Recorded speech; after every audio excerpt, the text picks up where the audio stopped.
Hey, Autumn Ridge, as we continue the dive into Apostle Paul's hymn of love in 1 Corinthians 13, we come to a place beginning with verse 4 where Paul is telling us what love is.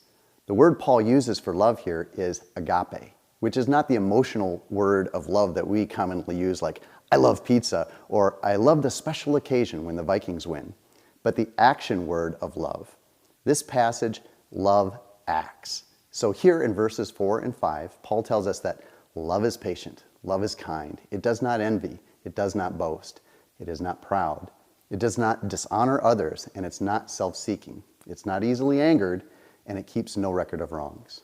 How do you know you have love? Well, we see it through our actions. Agape love is patient, kind, tender, and compassionate, and sacrificial. Paul also says what love is not. It's not envious, boastful, proud, dishonoring, or easily angered.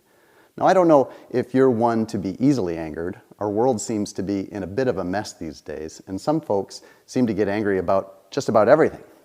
There is a time for righteous anger, but it is exceedingly rare. We have one example of Jesus being angry when the people dishonored his Father's house. That's not what Paul is talking about. In modern terms, he's talking about that emotion that gets the best of us when we hear something that causes us to respond with a sharp tongue instead of being gentle and thoughtful, and when we withhold care for someone we disagree with on a sensitive point, or we lash out at others quickly without considering the consequences or their points of view. The next time you feel that anger bubbling up inside of you and you're preparing for some holy social media battle with sharp words, stop and consider the alternative.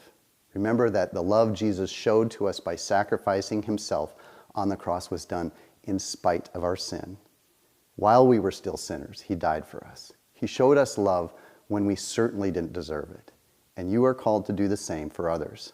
Instead of anger, show love, agape love, by being patient, being kind, listening first to understand, and withholding judgment. This, friends, is the most excellent way. God bless.